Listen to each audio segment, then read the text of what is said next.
بسم اللہ الرحمن الرحیم۔ کیا ان کپڑوں میں نماز پڑھنا جائز ہے جو حالت مباشرت میں پہنے ہوئے ہوں؟ کافی لوگ یہ سمجھتے ہیں کہ شوہر بیوی کے ہم بستر ہونے سے ان کے سارے کپڑے ناپاک ہو جاتے ہیں۔ یہ غلط ہے، بلکہ جس کپڑے کے جس حصے پر ناپاکی لگی ہو صرف وہی ناپاک ہے، باقی پاک ہے۔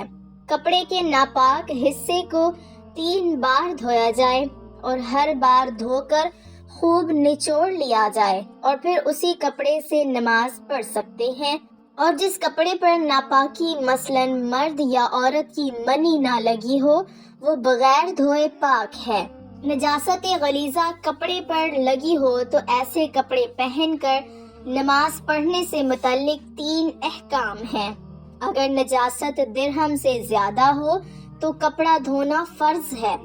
اگر نجاست درہم کے برابر ہو تو کپڑا دھونا واجب ہے۔ اگر نجاست درہم سے کم ہو تو کپڑا دھونا سنت ہے۔ پہلی دونوں صورتوں میں اگر نجاست صاف نہ کی گئی تو نماز نہیں ہوگی، تیسری صورت میں نماز ہو جائے گی۔ اگر درہم سے کم ہونے کی صورت میں نماز شروع کی اور کسی وجہ سے دوران نماز یہ مقدار بڑھ کر درہم کے برابر یا زیادہ ہو گئی تو نماز نہیں ہوگی۔ بہرحال حالت مجبوری میں درہم سے کم نجاست صاف نہ کرنے کی صورت میں نماز تو ہو جائے گی، لیکن طہارت، پاکیزگی اور نفاست کا تقاضا یہ ہے کہ اگر پانی دستیاب ہو تو جس قدر بھی نجاست کپڑوں پر لگی ہو صاف کر لی جائے۔ لوگوں کو درہم سے کم، برابر یا زیادہ کے چکروں میں نہ ہی ڈالا جائے تو بہتر ہے۔ قرآن و سنت کی روح سے جس مرد نے جس کپڑے کے ساتھ اپنی بیوی سے صحبت کی، اگر اس کپڑے میں پلیدی نہیں لگی تو اس کپڑے میں نماز پڑھی جا سکتی ہے۔ اگر کپڑے کو منی لگ جائے تو تری کی صورت میں دھو ڈالے۔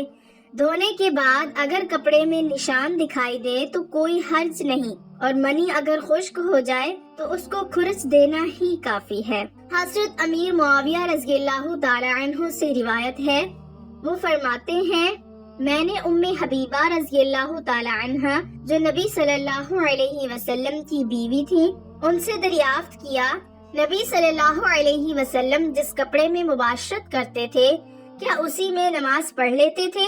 تو انہوں نے کہا، ہاں، جب اس میں گندگی نہ دیکھتے۔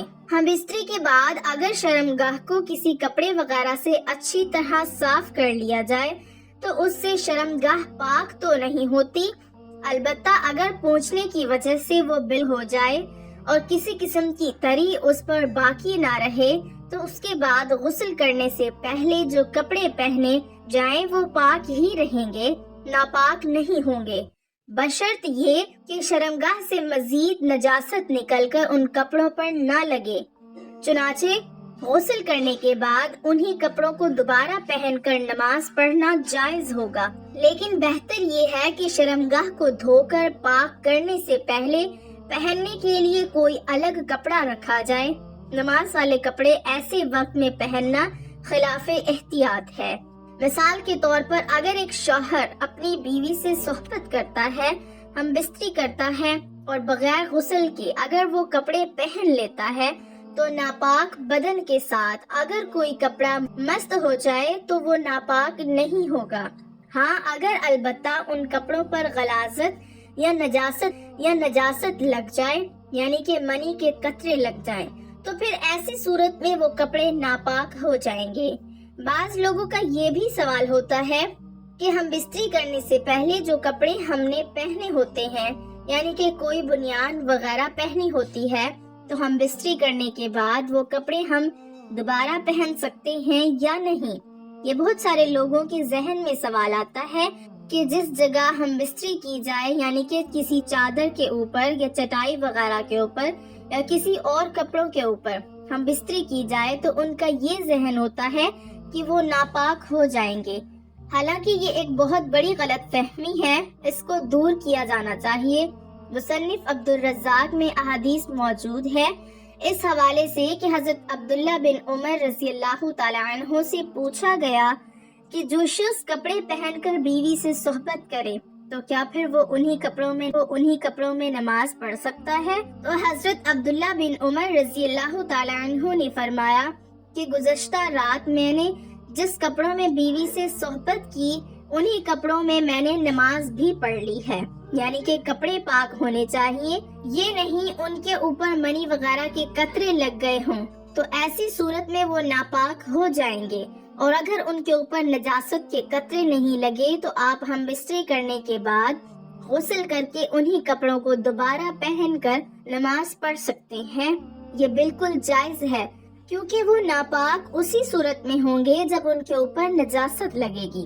ام المومنین حضرت عائشہ رضی اللہ تعالی عنہ کہتی ہیں کہ رسول اللہ صلی اللہ علیہ وسلم جنبی ہوتے اور پانی چھوئے بغیر سو جاتے، پھر اس کے بعد اٹھتے اور غسل فرماتے۔ حضرت انس رضی اللہ تعالی عنہ نے بیان کیا کہ رسول اللہ صلی اللہ علیہ وسلم لوگوں میں سے سب مالک تھے۔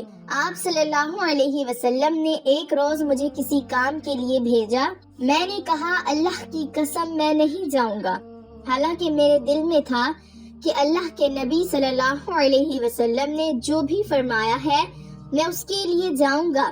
کہتے ہیں پس میں نکلا حتیٰ کہ بچوں کے پاس سے میرا گزر ہوا جو بازار میں کھیل رہے تھے، تو اچانک کیا دیکھتا ہوں کہ رسول اللہ صلی اللہ علیہ وسلم مجھے میرے پیچھے سے میری گدی پکڑے ہوئے تھے۔ میں نے آپ صلی اللہ علیہ وسلم کی طرف دیکھا تو آپ ہنس رہے تھے۔ فرمایا انس ادھر جاؤ جہاں کا میں نے تمہیں کہا ہے۔ میں نے عرض کیا ہاں اے اللہ کے رسول صلی اللہ علیہ وسلم جا رہا ہوں۔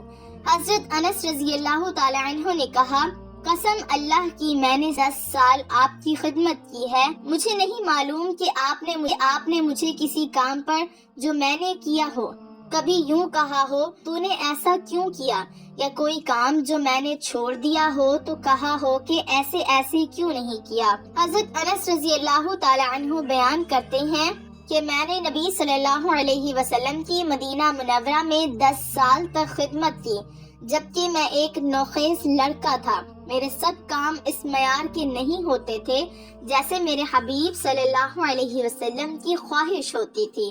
اس کے باوجود آپ صلی اللہ علیہ وسلم نے مجھے کبھی اف تک نہیں کہا، اور نہ یوں کہا تو نے یہ کیوں کیا اور اس طرح کیوں نہیں کیا۔ ابو ہریرہ رضی اللہ تعالی عنہ بیان کرتے ہیں کہ نبی صلی اللہ علیہ وسلم مدینہ کے ایک راستے میں مجھے ملے تو میں جنبی حالت میں تھا، اسی لیے وہاں سے کھسک گیا اور جا کے غسل کیا۔ پھر نبی صلی اللہ علیہ وسلم کے پاس واپس آیا تو نبی صلی اللہ علیہ وسلم نے فرمایا اے ابو ہریرہ کہاں تھے؟ ابو ہریرہ رضی اللہ تعالی عنہ کہتے ہیں میں نے کہا میں جنبی تھا، اس لیے میں نے ناپسند کیا کہ ناپاکی کی حالت میں آپ کے ساتھ بیٹھوں، تو نبی صلی اللہ علیہ وسلم فرمانے لگے سبحان اللہ، مسلمان ہرگز ناپاک نہیں ہوتا۔ ناظرین امید کرتی ہوں آج کی ہماری ویڈیو آپ کو پسند آئی ہوگی۔ دعا ہے کہ اللہ تعالیٰ میرا سنانا آپ کا سننا اپنی بارگاہ الہی میں قبول اور منظور فرمائے، آمین ثم آمین۔ تمام ناظرین سے گزارش ہے کہ نیچے کامنٹ میں اللہ تعالیٰ کے 99 ناموں میں سے ایک نام